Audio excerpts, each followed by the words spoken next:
Okay, so another of these principles we want to go through, well, two really, we'll combine them into one, I guess, is the principles of overload and fatigue management.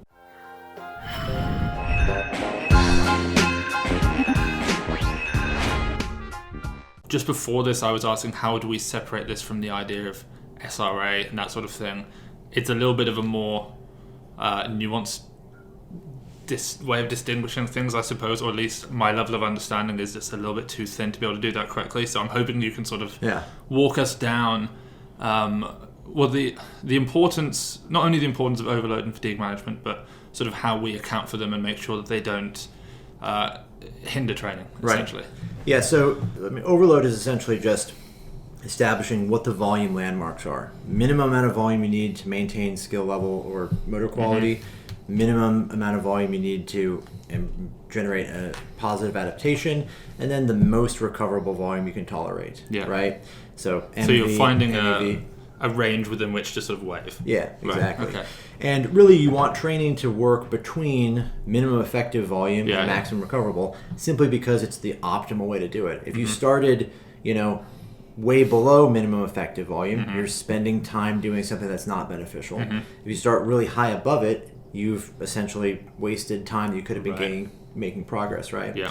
And so those 2 points have very clear definitions. Yeah. Maximum recoverable volume has the word maximum recoverable in it because there's nothing beyond that. So there has to be what we call fatigue management after that.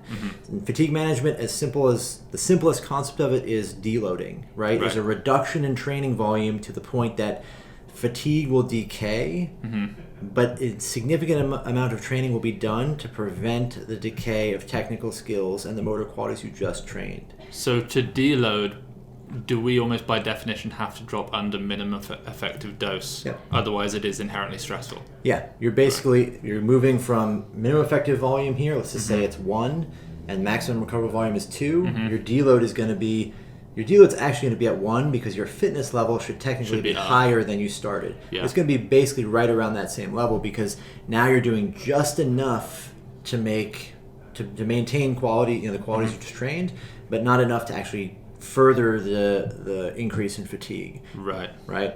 And so there's a couple other ways we manipulate these variables or these principles.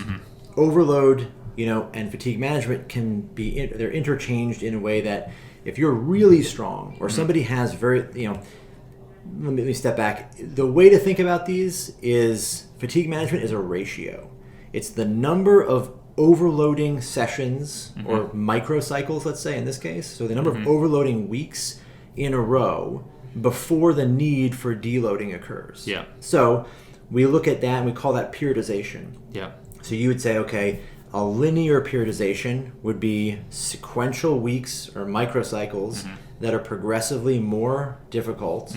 Overloaded mechanism goes up before a deload occurs. And that would be, let's say, anywhere from 2 to 1, so 2 overloading weeks to 1 deloading week, all the way to 6 overloading weeks and 1 deload week. Right. And those time frames and ratios are basically compressed or expanded based on somebody's individual differences. Yeah. So a super strong, or a super light, super weak, brand new lifter can do a linear progression for 12 weeks and add 5 pounds to their squat every single week for 12 weeks and then deload because minimum effective volume is 0 because they've never lifted weights before and maximum recoverable volume is super high because they're really weak. Right. So it's a huge window to grow and then they can deload at the end. They finally deload at the end. Somebody who's really strong, that ratio becomes more and more compressed. They might have a ratio of 1 to 1. 1 overload session, 1 overload microcycle to 1 deloading microcycle.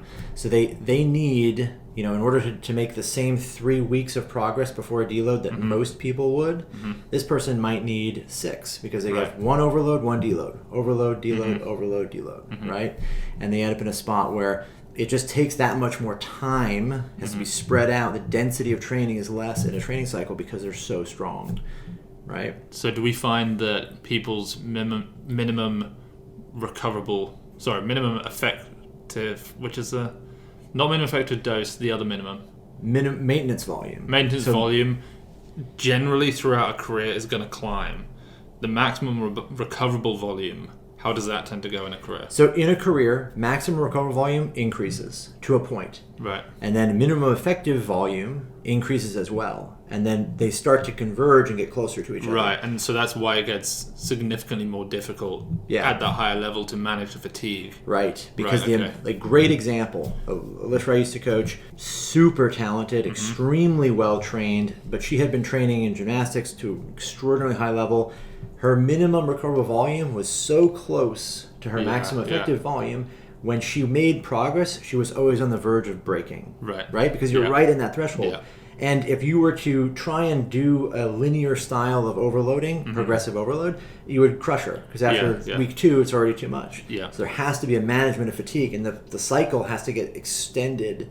And basically, you reduce the density of difficult training to make it work. So with the weightlifting AI programming, how are we learning, I suppose even just initially, is it just based off these individual differences that people are feeding us to give us a rough idea right off the bat, and then we optimize over time by how people are rating exercises and their fatigue? Based on ratings, we know these things to be relatively consistent. So we know that people that are, the stronger somebody gets, the more likely they get to these points. There's going to be break points that, whether you snatch 158 kilos versus 161 kilos, that's not a break point, right? But if you're someone who's in a relatively low qualification, like class 1 or class 2, versus somebody who's like an unskilled, relatively unsuccessful person, versus like a master of sport, we know those points are further apart, right? And then we also can tell if we've got somebody who's more undulation, is what we call it, more undulation between those blocks, between those weeks, and they're giving really high ratings, everything is going great. Potentially we can compress and increase the density of the training and move back towards a more linear structure. Right? We're also confined by the realities of life, which is that people train, in week blocks, right? We don't have people generally doing, 11-week or 11-day long cycles.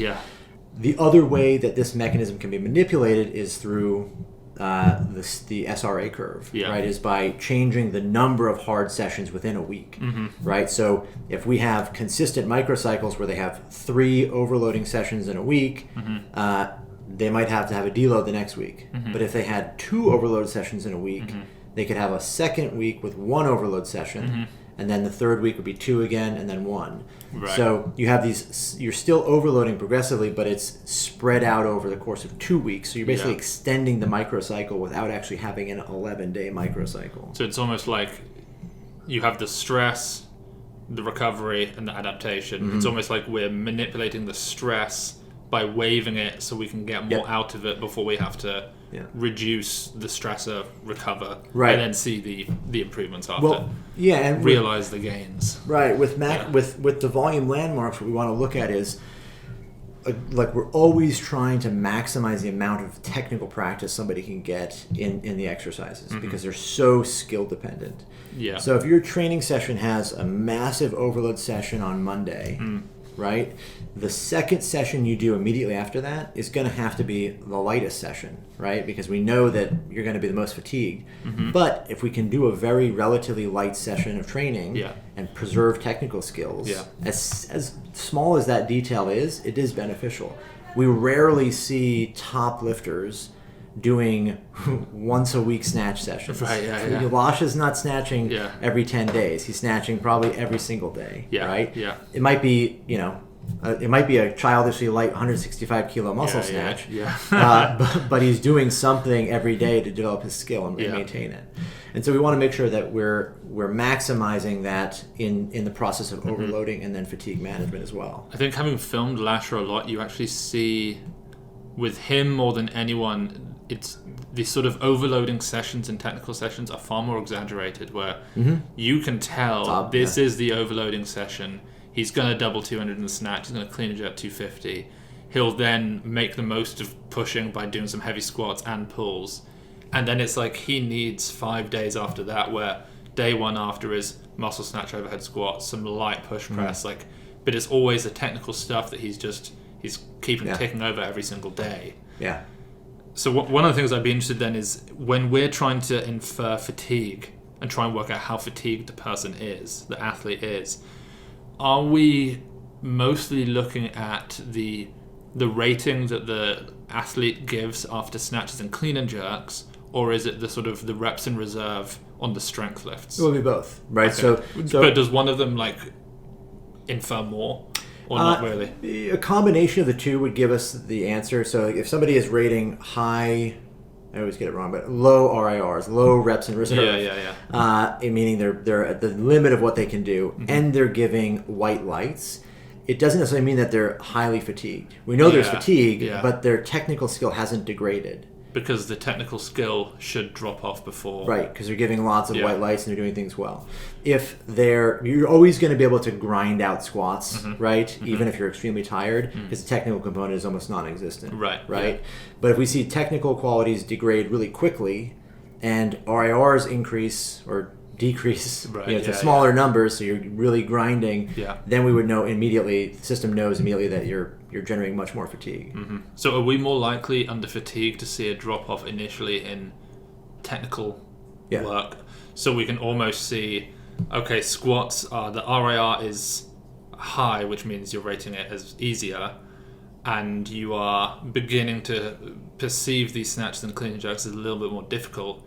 We start to see, okay, you're coming into fatigue being a bit of a thing. Yeah. It's not yet because it hasn't really affected strength yet, but we can take that and make adjustments for the future based on that. And if you're rating excellent RIRs, meaning let's say your reps in reserve are right on target, where they expect it to be, and you're getting a lot of red lights, you're just making mistakes. Yeah, that's right. And then we do more, almost like we do more technical work. Well, it won't change. The system will start giving you more sets, right? Depending on the intensity of the load.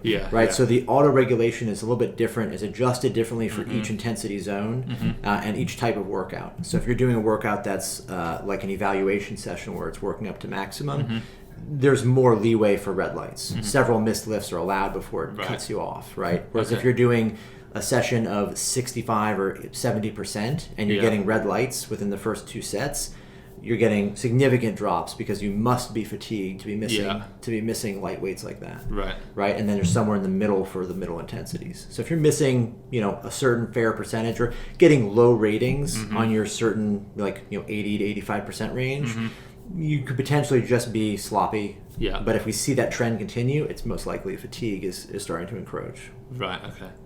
I feel like we need, if people are like RIR5 in all of their strength lifts, so we know they're not fatigued and they're missing everything, we just need a little max Aita speech bubble, like just your shit. Just more sets, that's what we're going to dose you up with. Well, see how you do. And this kind of goes into SRA, right? And this is where the logical next principle to discuss is SRA. So you better subscribe to stick around for that video. So we can go. So we'll do an SRA with. Is there anything else that we need to do along with that for our next video? Phase potentiation. So SRA phase potentiation we're going to do soon. Does that cover everything with overload and fatigue management we want to do?